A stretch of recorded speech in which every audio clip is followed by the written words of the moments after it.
इस वक्त चीन में एक शख्स बन गया है हीरो और चीन और जिनपिंग ने पूरी धर पकड़ शुरू कर दी है। बड़ा ही अफरा तफरी मचा हुआ है चीन में। जानेंगे कैसे ये नया टैंक मैन सामने आ चुका है। वहीं दूसरी तरफ पाकिस्तान की बर्बादी शुरू हो चुकी है। स्क्रीन पर ये देख रहे हैं आप ग्राफ। इस ग्राफ में पाकिस्तान की बर्बादी को दिखाया गया है कि कोई भी अब नहीं बचा सकता है पाकिस्तान को। जानेंगे दोनों पड़ोसियों के साथ क्या हो रहा है। आइए जानते हैं इन खबरों को विस्तार से। कल हमने आपको बताया था कि इतिहास में पहली बार ऐसा हुआ जब चीनी राष्ट्रपति शी जिनपिंग के खिलाफ बीजिंग में विरोध प्रदर्शन हुए। आपको बता दें जिनपिंग वो हैं जिन्होंने उबले हुए पकौड़ों के साथ अपने विरोधियों को भी निगल लिया। करीब 14 लाख लोग जिनपिंग के शासनकाल में गिरफ्तार हुए हैं। बड़े बड़े विरोधियों को तो यूं साफ किया अपने रास्ते से कि उन्हें पता भी नहीं चला कि अचानक से कैसे जमीन छिन गई। पर उस जिनपिंग के खिलाफ अगर कोई शख्स सामने आ जाता है तो वो सचमुच बहुत बहादुर है। जैसे ही ये विरोध प्रदर्शन शुरू हुए हैं वैसे ही सीसीपी यानी कि जिनपिंग की पार्टी जोर शोर से लग गई है उन लोगों को पकड़ने के लिए जो तानाशाह जिनपिंग के खिलाफ उतरने की कोशिश कर रहे हैं। खास तौर पर चीनी सरकारी अधिकारी सोशल मीडिया पर नजर रख रहे हैं कि कहीं से कोई प्रदर्शनकारी का सुराग मिल जाए। प्रदर्शनकारी ने बीजिंग के हेडियन जिले में सितोंग पुल पर बैनर लहराए थे और ये कहा था कि चीन की जीरो कोविड पॉलिसी खत्म होनी चाहिए, शी जिनपिंग को सत्ता से उखाड़ फेंकना चाहिए। और ये विरोध प्रदर्शन खास तौर पर तब किया गया था जब रविवार को चीनी कम्युनिस्ट पार्टी की शुरू होने वाली है और इसी कांग्रेस में 2300 डेलीगेट शी जिनपिंग को तीसरी बार चीन के राष्ट्रपति के तौर पर नियुक्ति देंगे। मतलब कि जिंदगी भर जिनपिंग बना रहेगा राष्ट्रपति। और ऐसे में बीजिंग में शी जिनपिंग के खिलाफ ऐसा विरोध काफी दुर्लभ और नाटकीय माना जा रहा है। चीन की सरकारी मीडिया चुप्पी साधे हुए है, कुछ नहीं कह रही है, लेकिन सोशल मीडिया में वीडियो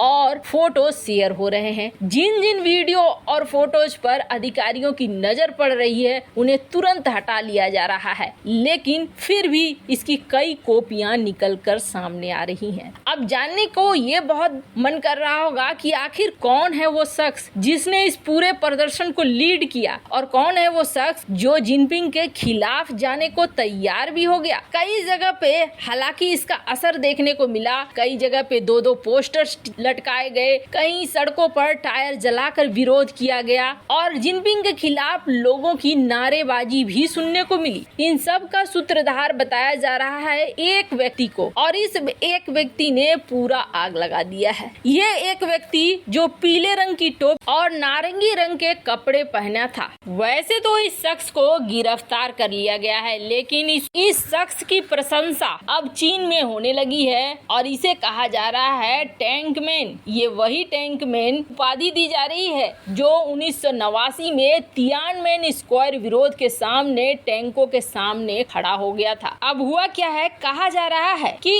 एक चीनी शोधकर्ता है जो फिजिक्स का वैज्ञानिक भी है। ये इस विरोध प्रदर्शन का मास्टरमाइंड है। इस व्यक्ति ने ही एक घोषणा पत्र पोस्ट किया था और इस घोषणा पत्र में ये कहा, 23 पेज का ये घोषणा पत्र था जिसमें कहा था कि आम लोग हड़ताल करो, उतरो, प्रदर्शन करो और कोविड के परीक्षण केंद्र में तोड़ फोड़ करो ताकि शी जिनपिंग जो अवैध तौर पर राष्ट्रपति पद पर बना रहना चाहता है वो बना न रह सके। लोकतंत्र और आजादी के रास्ते पर चीन चले। जैसे ही इसने पोस्ट किया घोषणा पत्र पर वैसे ही पोस्ट को तो हटा लिया गया, लेकिन इसकी कई कॉपीज बन गई और दूसरे कई साइट्स पर ये अपलोड हो गए। दुनिया भर में ये चर्चा में आ गए। खैर ये शख्स भी अब गायब हो जाएगा ये तो निश्चित है, पर चीन के अंदर एक आग जरूर जला चुका है जिसकी धमक आने वाले कुछ समय में जरूर देखने को मिलेगी। खैर जहाँ एक तरफ ये सब कुछ हो रहा है वहीं दूसरी तरफ एक डराने वाला ग्राफ निकल कर आया है पाकिस्तान का और ये ग्राफ बता रहा है कि पाकिस्तान तो बुरी तरीके से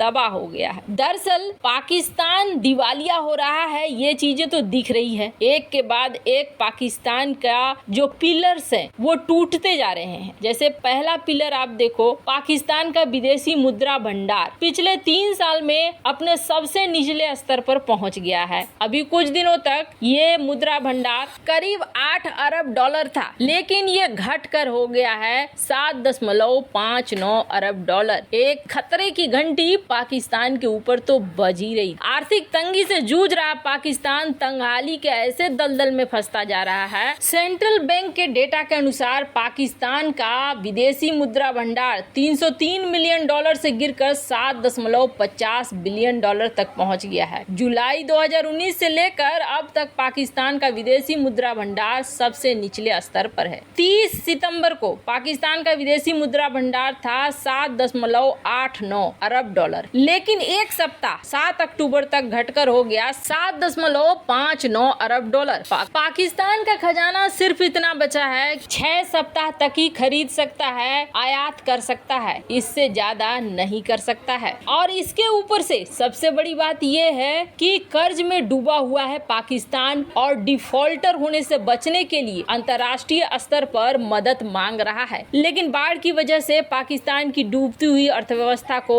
और भी बड़ा झटका लगा है। पाकिस्तान सरकार ने दुनिया से मदद की मांग की और फंड भी जारी करने की अपील की, लेकिन इसके बावजूद पाकिस्तान का विदेशी मुद्रा भंडार हर सप्ताह 300 से 400 मिलियन डॉलर घटता जा रहा है। 8 अरब डॉलर से नीचे आ गया है, जो वाकई देश के लिए एक बड़ा खतरा है। और इस चीज को लेकर पाकिस्तान सरकार पर भी अटैक हो रहा है। कहा जा रहा है कि इस सरकार को हटाओ, पर कंगाली में कहते हैं ना, आटा गीला होना, वैसा ही कुछ हो गया है। एक तरफ तो पहले से ही आर्थिक समस्याएं आ रही थी, ऊपर से बाढ़ ने पाकिस्तान के लिए और भी बड़ी तबाही ला दी है। जहां एक तरफ IMF दुनिया को ये कह रहा है कि भारत से सीखो कैसे अर्थव्यवस्था को बचाए रखते हैं, बनाए रखते हैं, तो वहीं दूसरी तरफ पाकिस्तान का जो बॉन्ड है वो बॉन्ड प्राइस 60% तक गिर चुका है। हर देश अपना अपना बॉन्ड जारी करते हैं कर्ज लेने के लिए दुनिया के देशों से। पाकिस्तान ने भी अपना बॉन्ड जारी किया था, लेकिन अब हालात ऐसे हो गए हैं कि बॉन्ड की प्राइस यहाँ पर आधा से भी ज्यादा घट चुकी है और निवेशक जल्दी जल्दी पैसा निकाल रहे हैं कि ये डूबता हुआ नाव है और इस डूबता हुआ नाव को कोई भी नहीं बचा। यहाँ तक कि कई सारे अर्थशास्त्री, जैसे कि आप स्क्रीन पर देख सकते हैं स्टीव, इन्होंने साफ साफ कहा है कि मैं सरप्राइज नहीं हूँ कि PM शरीफ की ये सरकार अब डूब रही है और इसे कोई भी नहीं बचा सकता है। खैर, कहते हैं ना, जो करोगे वही भरोगे। गलत सोच और गलत दूरदृष्टि का यही नतीजा होता है। वैसे इन सब मामले में आपकी क्या राय है, कमेंट कर जरूर बताएं।